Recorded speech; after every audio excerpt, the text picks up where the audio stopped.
comme on parle beaucoup de Pelleport et du 20e, je voudrais quand même dire quelques mots, même si je comptais m'abstenir. Je voudrais d'abord dire que, par principe, les habitants du 20e, ils ne sont pas opposés à la solidarité, ils ne sont pas opposés aux salles de soins. Éloignez-vous un peu de votre micro. Comment? Éloignez-vous de votre micro parce que... Ça va mieux là? C'est le micro. Ouais, là, regarde. Ah, c'est mieux? Oui, voilà. C'est mieux. Je voulais Reprenez, on décompte, on repart à zéro. Allez-y, monsieur le maire du 20e. Je voulais d'abord dire, je vais être assez bref, que les habitants du 20e sont par nature solidaires et ne sont pas opposés par principe à des salles de consommation à moindre risque ou à des lieux de soins. En tout cas, c'est ce qu'ils me disent quand je les rencontre aujourd'hui. Il y a eu un lieu qui a posé problème, mais j'y reviendrai tout à l'heure.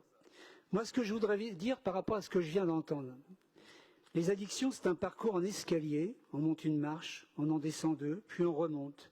Les rencontres, l'accompagnement médico-social, les groupes de soutien, parfois des cures, parfois du sevrage, et pour d'autres non, seront payants un jour.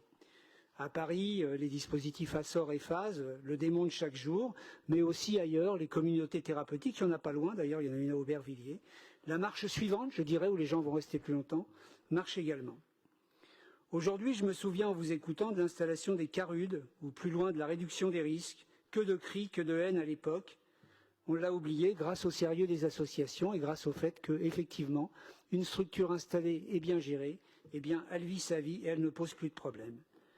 Alors, ce soir, tout le monde semble être devenu un spécialiste et c'est plutôt bien. D'ailleurs, je trouve que ça permet d'élever le débat. Mais j'ai l'impression qu'un consensus semble se dégager autour de la question du soin. Alors j'ai envie de poser la question, sommes-nous prêts collectivement à aller expliquer et convaincre les habitants que, mis à l'abri, pris en charge, les usagers de drogue ne leur poseront pas plus de problèmes que le CMP local ou que le foyer pour SDF. Donc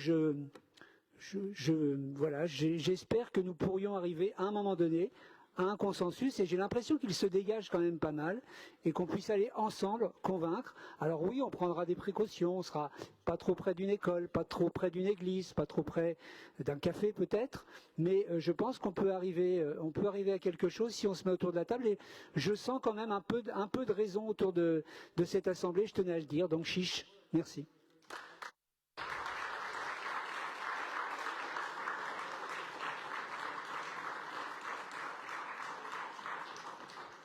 Merci Eric Piguez. Et vous avez raison de noter que ce débat donc a permis effectivement de montrer au fil du temps des convergences.